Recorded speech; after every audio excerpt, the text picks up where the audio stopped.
The next tutorial is going to look at how to edit clips down onto the timeline onto different video and audio tracks, and also how to edit the video portion of a clip to the timeline without editing its audio down, and how to edit audio without editing the video. The simplest method of editing clips onto a new track is to just drag and drop. So I've got a clip open here with some in and out points in. I can just click in the source monitor, hold my mouse down, drag the clip down onto the timeline over the top of the existing footage. So it goes on video 2, the audio will then automatically go onto audio 2 and let go. And when I play that clip back, it will cut to the footage on video 2 and then back to the footage on video 1 again. The advantage of putting the clip on a new track is I can then move it, I can trim it, extend it, do whatever I want to do to it without affecting the edit underneath. Another thing to mention is that with the video, obviously you're seeing what's on the topmost video track all the time. On the audio side of things, you will hear both sets of audio simultaneously. Particularly enforce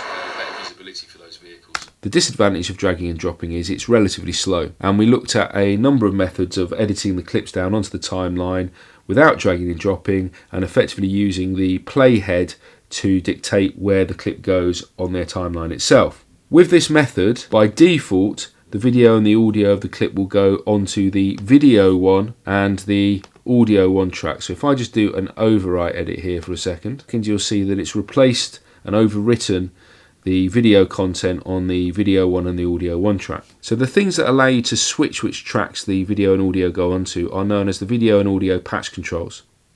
By default, they're set up to go onto video 1 and audio 1, but you can move them to any tracks that you like. The video and audio patch controls are here on the timeline. There's the video patch control, this is the audio patch control. Whether you see these or not is dictated by the clip that you have open in the source monitor.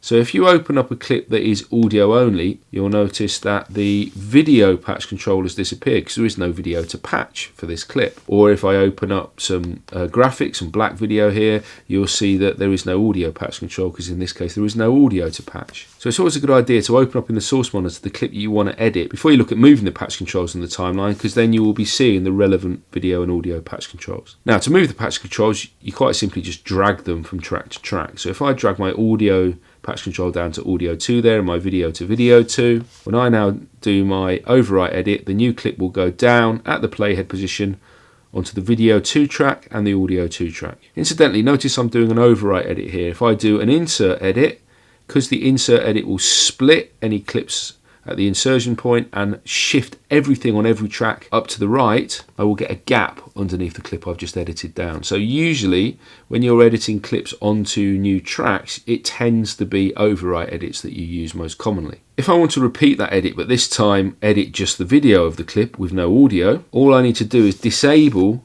the audio patch control, and I do that by just clicking on it once. You see it's no longer highlighted. Now when I do the overwrite edit, just the video gets edited down at the playhead position onto the video 2 track in this case. Or if I turn off the video patch control by clicking on that, and then turn on the audio patch control by clicking on that again, when I do the edit this time, I get just audio on the audio 2 track. If I want to, I could even turn them both back on. I could push my video to video 3, my audio to audio 4, and now my video goes on video 3, my audio goes on audio 4, and so on.